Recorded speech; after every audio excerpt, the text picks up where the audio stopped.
श्रीमद् भगवद गीता अध्याय 4 श्लोक 5।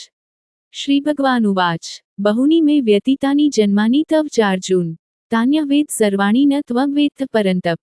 પૂર્ણ પુરુષોત્તમ ભગવાન બોલ્યા, હે અર્જુન, તારા અને મારા બંનેના અનંત જન્મો થઈ ચૂક્યા છે, તું એ ભૂલી ગયો છે, જ્યારે હે પરંતપ, મને એ સર્વનું સ્મરણ છે।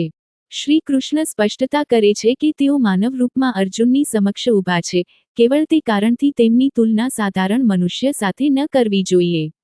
કેટલીક વખત રાષ્ટ્રના રાષ્ટ્રપતિ કારાવાસની મુલાકાત લેવાનો નિર્ણય કરે છે, પરંતુ તેમને કારાવાસમાં ઉપસ્થિત જોઈને ભૂલથી પણ આપણે એવું તારણ કાઢતા નથી કે તેઓ પણ ગુનેગાર છે। આપણે જાણીએ છીએ કે તેઓ કારાવાસમાં કેવળ નિરીક્ષણ માટે આવ્યા છે। એ જ પ્રમાણે ભગવાન ક્યારેક માયિક સંસારમાં અવતરિત થાય છે, પરંતુ તેઓ તેમના દિવ્ય ગુણો અને સામર્થ્યનો કદાપી ત્યાગ કરતા નથી। આ શ્લોક પરના તેમના ભાષ્યમાં શંકરાચાર્યે કહ્યું છે, યા વાસુદેવે અનીશ્વરા સર્વજ્ઞાશંકા મૂર્ખાણા તા પરિહરન। શ્રી ભગવાન ઉવાચ શ્લોક 4.5 પરનું શારીરક ભાષ્ય। આ શ્લોકનું ગાન કરીને શ્રી કૃષ્ણે એ મૂર્ખ લોકોનું ખંડન કર્યું છે, જેઓને સંદેહ છે કે શ્રીકૃષ્ણ ભગવાન નથી। અશ્રદ્ધાળુઓ તર્ક કરે છે કે શ્રીકૃષ્ણે પણ આપણા બધાની જેમ જન્મ લીધો હતો અને તેમણે આપણી સમાન જ ભોજન કર્યું, જળ વગેરે ગ્રહણ કર્યું, આપણી જેમ જ નિદ્રાધીન થયા અને તેથી તેઓ ભગવાન હોઈ શકે નહીં।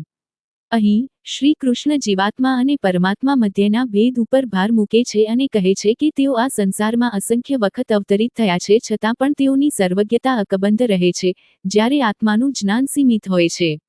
જીવાત્મા તથા પરમાત્મામાં કેટલીક સામ્યતા રહેલી છે, બંને સતચિત આનંદ, શાશ્વત, ચેતન અને આનંદી છે। આમ છતાં તેમનામાં અનેક તફાવતો પણ રહેલા છે। ભગવાન સર્વવ્યાપક છે, જ્યારે જીવાત્મા કેવળ તે જેમાં નિવાસ કરે છે, તે જ દેહમાં વ્યાપ્ત રહે છે। ભગવાન સર્વશક્તિમાન છે, જ્યારે ભગવદ કૃપા વિના જીવાત્મામાં સ્વયંને માયાથી મુક્ત કરવાની શક્તિ પણ હોતી નથી। ભગવાન સૃષ્ટિના નિયમોના રચયિતા છે, જ્યારે જીવાત્મા આ નિયમોને આધીન છે। ભગવાન સમગ્ર સૃષ્ટિના નિયંત્રક છે, જ્યારે જીવાત્મા તેમના નિયંત્રણમાં છે। ભગવાન સર્વજ્ઞ છે, જ્યારે જીવાત્માને એક વિષયનું પણ પૂર્ણ જ્ઞાન હોતું નથી। શ્રી કૃષ્ણ આ શ્લોકમાં અર્જુનને પરંતપ તરીકે સંબોધન કરે છે, જેનો અર્થ છે શત્રુઓનું દમન કરનાર।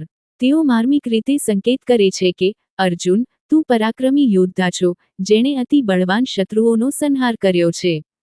હવે તારા મનમાં પ્રવિષ્ટ થઈ ચૂકેલા આ સંશયની સામે પરાજયનો સ્વીકાર ન કર। મેં પ્રદાન કરેલા જ્ઞાનની તલવારનો ઉપયોગ કરીને તું તેનો વધ કર અને દિવ્ય જ્ઞાનમાં સ્થિત થા।